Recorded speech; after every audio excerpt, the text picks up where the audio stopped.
Bom, eu vou me apresentar. José Blota Júnior, filho de José Blota, de Dona Amélia Queiroz Blota. Nascido na cidade de Ribeirão Bonito, no interior do estado de São Paulo. Daí o caminho natural era a Faculdade de Direito de São Paulo. E, portanto, em 1937, lá saí eu, naquele trenzinho resfolegante de Maria Fumaça, até São Carlos, para depois de São Carlos vir para São Paulo, onde foi recebido numa pensão, onde minha mãe, que sempre tão cuidadosa, sempre tão extremosa, permitiu que eu viesse, porque, afinal de contas, ela era da irmã de um grande prelado de São Paulo, de uma figura tanto de esportista como de sacerdote consagrado, que foi o Monsenhor Francisco Bastos, vigário da Consolação. Em 1938, eu já buscava um emprego. Aí a busca de uma colocação também traduzia aquele micróbio do jornalismo que fez com que ainda aos 12 anos, já que meu pai tivera ao lado de um tio um jornal e que eu frequentava constantemente as redações dos jornais de Ribeirão Bonito naquele tempo, e coisa curiosa, chegou a ter 3 jornais ao mesmo tempo e hoje tem apenas um. E daí eu começo a procurar emprego e surge o jornal O Esporte. Aí acontecera, nas férias de 1937, em Ribeirão Bonito, que um colega dado a aventuras eletrônicas colocou um serviço de alto-falantes no jardim da cidade.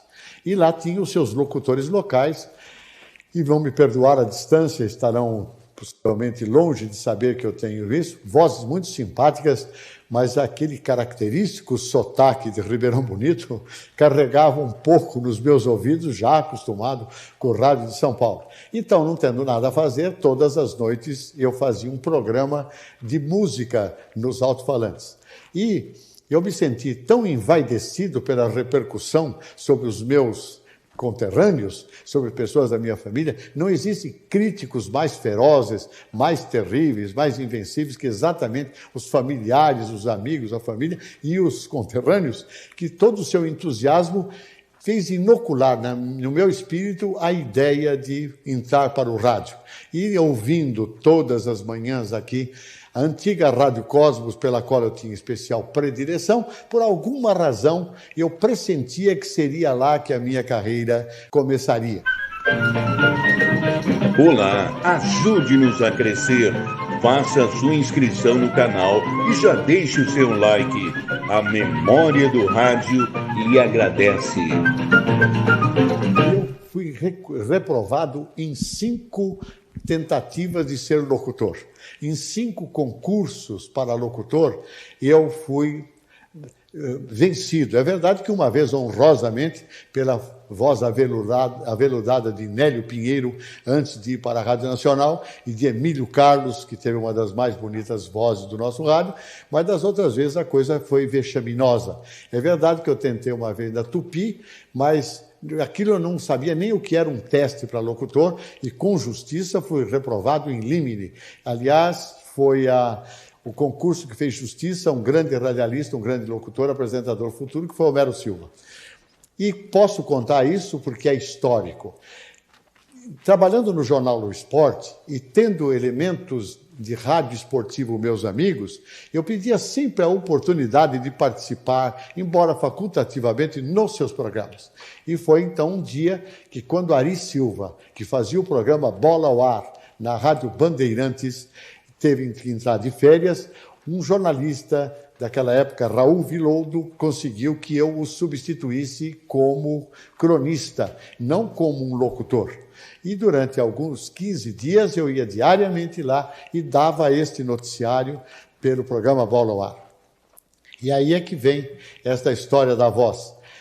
O diretor, quando terminaram as férias do Ari, que eu achava que merecia uma chance para continuar, embora até de regra 3, o fato é que ele me chamou compassivamente, perguntou por que eu estava estudando, se estudava direito, qual era a minha primeira intenção. Falei que era a carreira diplomática, porque eu lera tanto na minha infância, juventude, principalmente o Eça de Queiroz, que era o meu ídolo, grande escritor e diplomata, e ele me disse, então, persevere nesse sentido, uma vez que Rádio você não dá. A sua voz não é radiofônica, ela não tem uma capacidade que eu possa garantir a você que você dê certo no rádio. Então, eu conto sempre essa história, eu conto poucas vezes essa história, mas sempre acrescento o seguinte: dizem que o besouro, ele não pode voar.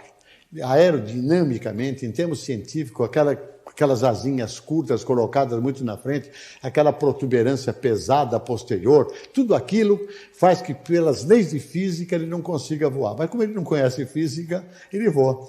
Então foi o caso do locutor Blota Júnior. Eu sabia que eu não tinha voz, mas eu não sei se esta voz que eu tenho hoje não foi uma adaptação, direi até mesmo inconsciente, reflexa, porque eu, por ter sido orador da turma do meu ginásio, por na Faculdade de Direito ter sido também o orador do curso pré-jurídico, aquele curso que abria as portas da Faculdade de Direito e, portanto, escolhido entre bons oradores, ganharam um concurso de oratória no Colégio São Bento para ser o orador do centro acadêmico do Colégio São Bento. E, enfim, eu entendia que eu devia ter pelo menos uma voz de orador. E quem sabe eu tenho trazido aquela voz mais impostada que se usa na tribuna para o palco, para o microfone, superando um tipo de voz mais coloquial, mais tranquila, mais de comunicação mais fácil, que fez com que eu fosse recusado nesse concurso.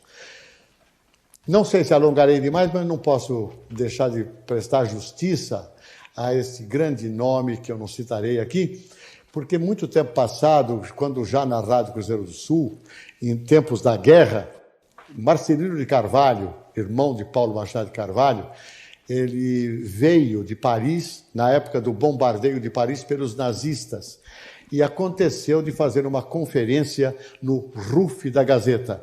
Era um espaço social e cultural que ficava na cobertura do prédio da Gazeta, na rua Casper Libero. E lá, Marcelino de Carvalho, que era um festejadíssimo cronista, começou a fazer a sua oração e eu recebi ordens de ir lá abrir a reportagem, esperar o seu final e encerrá-la como acontecia naquele tempo. Era a única função: estamos em tal lugar, vai fazer uma palestra do Dr. Marcelino de Carvalho, ligava-se o microfone e o apresentador modestamente aguardava para dizer boa noite e voltar para o estúdio.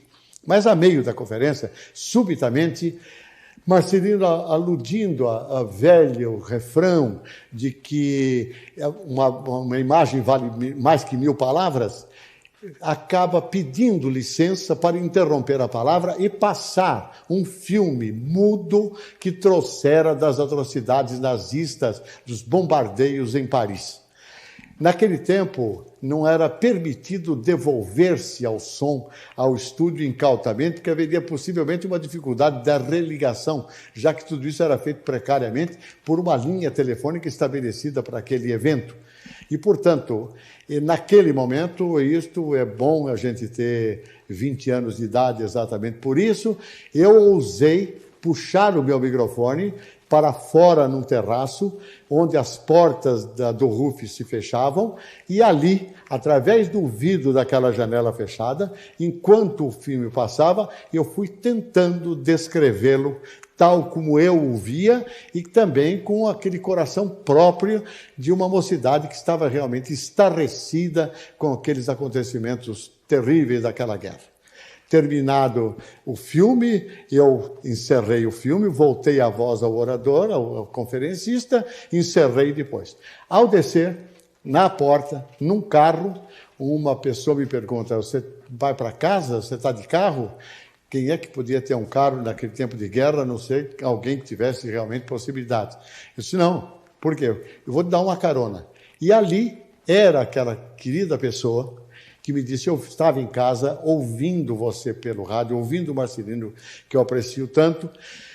E aí, quando ele disse que ia passar o filme, eu disse: o que é que vai acontecer agora? Será que vamos começar a tocar música no estúdio? Como é que eu vou voltar? Quando eu me surpreendi com a sua iniciativa e, mais do que isso, com a sua capacidade de colocar. E eu vi o filme através da sua descrição.